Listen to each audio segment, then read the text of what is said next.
はい、今回は iPad 第6世代の使用レビューと2021年も快適に使えるのか検証します。皆さんは iPad を持っていますか？ iPad は画面が大きくてスマホよりも情報量が多くて見やすく、動画も大きな画面で快適に見ることができますね。今回は iPad 第6世代について検証しますので、この動画が中古の iPad の購入を考えている方の参考に少しでもなればと思います。また、今 iPad 第6世代を持っている方も、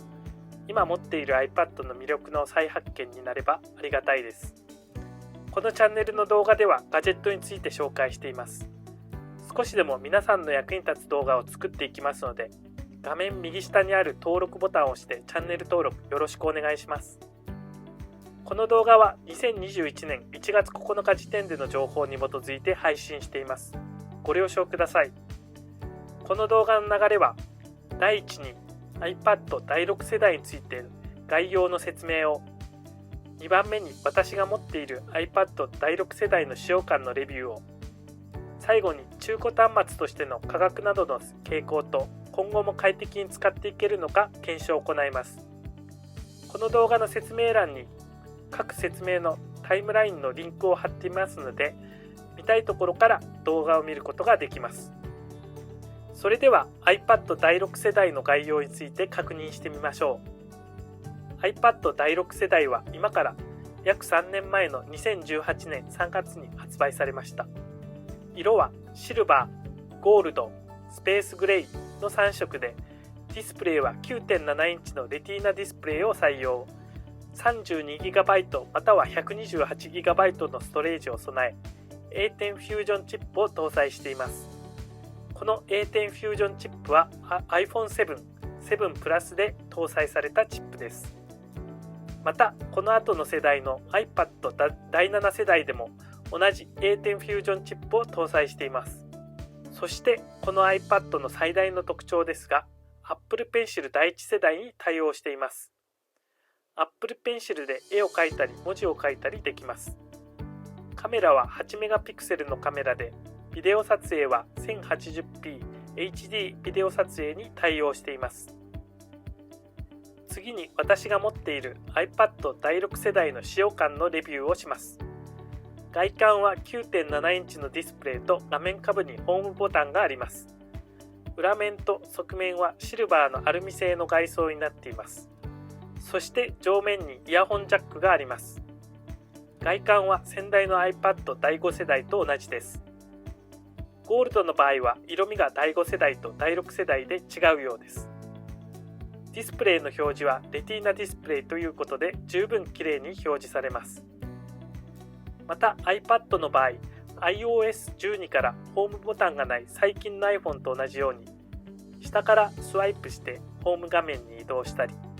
このように起動中のアプリの選択をすることができます。また、コントロールパネルは右上からスワイプして出すことができます。なので私の場合は指紋認証以外ホームボタンを使う機会がなくなりました。それでは次にブラウジングをしてみましょう。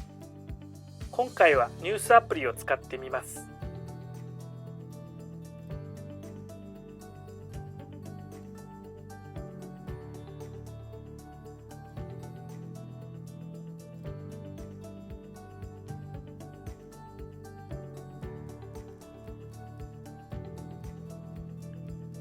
表示も速くて、スワイプした時の表示もあまりカクつくことなく表示されます。ブラウジングは2021年の今年も十分快適に見ることができると思います。次に動画を見てみましょう。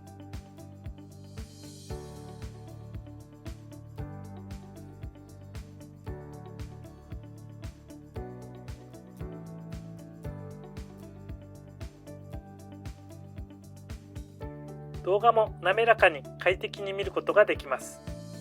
また画面も十分綺麗に見ることができます。この iPad は Apple Pencil にも対応していますので、スタイラスペンでメモアプリを使用して手書きのメモを記入してみたいと思います。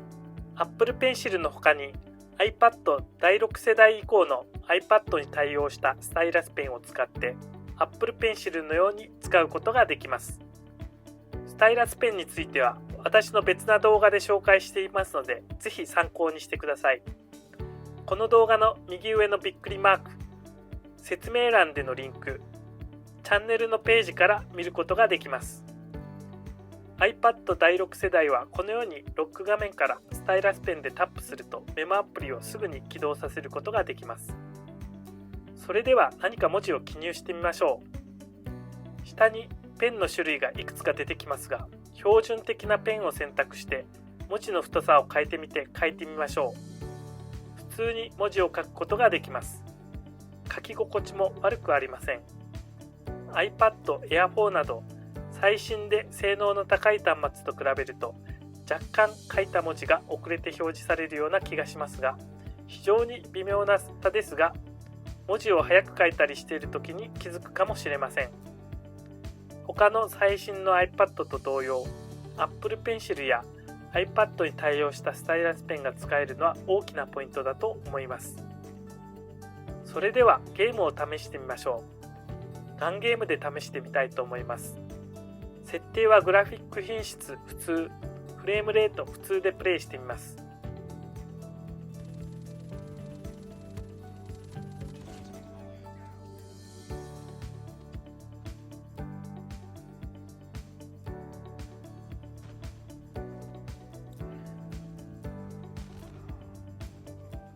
動きは少しカクつく時があるのですが、プレイ自体は普通にできます。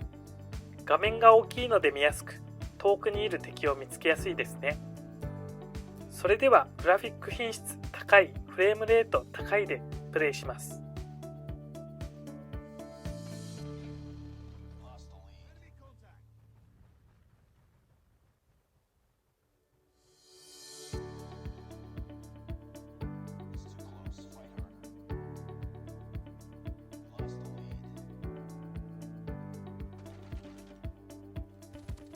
動きはカクついていて動作も少し遅い気がしますが、プレイはなんとかできる感じですね。ただこれだと快適とは言えないと思います。グラフィックスの品質設定を高くしなければゲームも遊ぶことができますね。 iPadOS13 から Bluetooth のマウスに対応していますので、このように例えばBluetooth マウスにつないでパソコンのようにマウスで操作することができるようになりました。このようにマウスでクリックするとタップした時と同じようにアプリを起動させたりすることができます。またホーム画面に戻るときはマウスのポインターを画面下に持っていってぐっと下に持っていき続けるとホーム画面に戻ることができます。またこのように画面の切り替えも行うことができます。また Bluetooth のキーボードにも対応していますので iPad で文字入力の際、パソコンのようにタイプして文字入力をすることができます。それでは実際に文字入力してみましょう。キーノートでマウスとキーボードのみで編集してみたいと思います。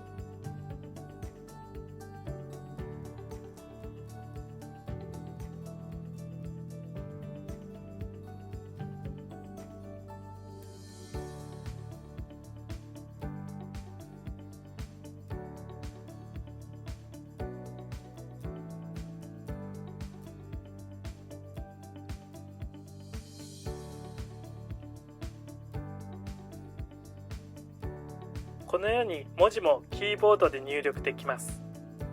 キーボードだと iPad の画面上で入力するよりもやりやすいですね。このように iPad 第6世代では Bluetooth のマウスやキーボードに対応しているので、パソコンのようにマウスやキーボードを使って文書やプレゼンのファイルの編集をすることができます。こうして見てみると iPad 第6世代は様々な使用用途に対応していて、2021年の今年も快適に使うことができる性能であると思います。さて、今度は中古で購入する際の端末の価格と今後もどのくらい快適に使っていけるかを検証していきます。端末のモデルにもよりますが、2021年1月9日現在、中古端末の価格は税込み24,000円から3万円くらいになっているようです。ヤフオクなどではもう少し安く買えるかもしれません。個人的にはもう少しお金を出せるのであれば、新品で iPad 第8世代を購入することをお勧めします。それは搭載されている SoC も A12 バイオニックと iPad 第6世代よりも2世代進化していて、より快適に長く使うことができるからです。また端末も新品ですので、良い状態で使うことができます。最後に iPad 第6世代はどこまで快適に使うことができるのか検証していきます。先ほど私の持っている iPad 第6世代の使用感のレビューから、ブラウジングや動画視聴、あるいは電子書籍の閲覧といったあまり端末に負荷をかけない使い方は、今年はもちろん来年も快適に使うことができるのではと思います。搭載している SoC が A10 フュージョンですので、OS のアップデートの対応がある限りは問題なく使えるものと思います。今年は OS15 にアップデートされると思いますが、そのアップデートの対象の端末になるのではないかと思います。逆にこの端末の1世代前の iPad 第5世代は今年の OS のアップデートの対象から外れるかもしれません。これはあくまで個人的な推測ですのでご注意ください。ゲームに関しては少しカクつきましたが、グラフィックスの品質設定を抑えてあげることで普通にプレイすることはできました。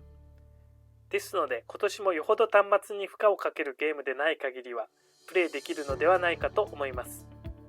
ただし来年以降も快適に遊べるかというとそれは分かりません。